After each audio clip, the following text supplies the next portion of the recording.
Naveen food order ചെയ്യുന്ന സിനിച്ചേച്ചി കൂടി പ്രതീക്ഷിച്ചിട്ടില്ലല്ലോ. അതാണ് നവീന്റെ സ്പെഷ്യാലിറ്റി. പ്രത്യേകിച്ചൊന്നും പറയില്ല, പക്ഷെ എല്ലാ കാര്യങ്ങളും വളരെ വ്യക്തമായിട്ടറിയാം.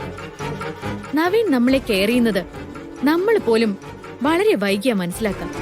ഓക്കെ, പക്ഷെ ഇവിടെ എല്ലാവരും ഗാഥാമേഡത്തിൽ പൊതിഞ്ഞു നിൽക്കുന്നത് കാണുമ്പോ എനിക്കെന്തൊരു വീർപ്പുമുട്ടല്. ഗാഥാമേഡത്തിനും നവീനും ഒരു പ്രൈവസി വേണ്ടേ? വീട്ടുകാരെ മനസ്സിലാക്കാൻ അവരുടെ പ്രവൃത്തി മാത്രം നമ്മൾ നോക്കിയാൽ മതി. ശരിക്കും അടുത്തറിയേണ്ടത് നവീനെ ആണല്ലോ. നവീനോട് ഗാഥാമേഡത്തെ പുറത്തേക്കൊന്ന് കൊണ്ടുപോകാൻ പറ.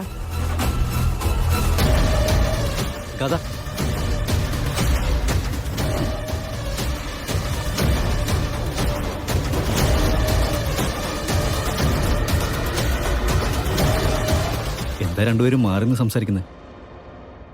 തറവാട്ടിൽ പൊതുവെ അങ്ങനെ ഒരു ശീലമില്ലേ. മിക്കവാറും എല്ലാ നേരത്തും എല്ലാവരും ഒരുമിച്ചായിരിക്കും. അതൊരു നല്ല ശീലമല്ലല്ലോ. പ്രൈവസി വേണ്ടവർക്ക് അത് അനുവദിക്കുന്നതല്ലേ മര്യാദ. സിനി, ഈ തറവാടെന്ന വാക്ക് കേൾക്കുമ്പോ എല്ലാം പഴഞ്ചനാണ്, കടുംപിടുത്തുള്ള ചിന്താഗതിയാണ് എന്നൊന്നും വിലയിരുത്തണ്ട.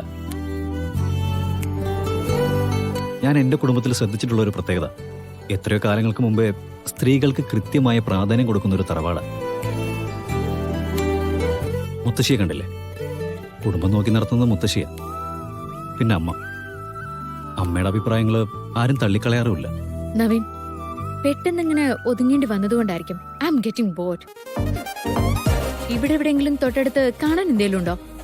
നല്ല സ്ഥലങ്ങൾ എന്തെങ്കിലും? കാണാനാണെങ്കിൽ നല്ല പുഴയുണ്ട്, പിന്നെ വയലുകളുണ്ട്. അതൊക്കെ പക്ഷേ ഗാദയുടെ ചോയ്സാണോ? പ്രകൃതി ദൃശ്യങ്ങള് ആർക്കാ ഇഷ്ടമല്ലാത്തത്? നമുക്ക് പോയാലോ?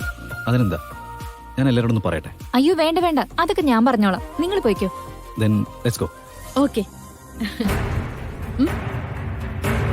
എല്ലാത്തിനും ഒരു സൂക്ഷ്മത വേണം, കേട്ടല്ലോ? ശരി എന്റെ സിനിച്ചേച്ചി.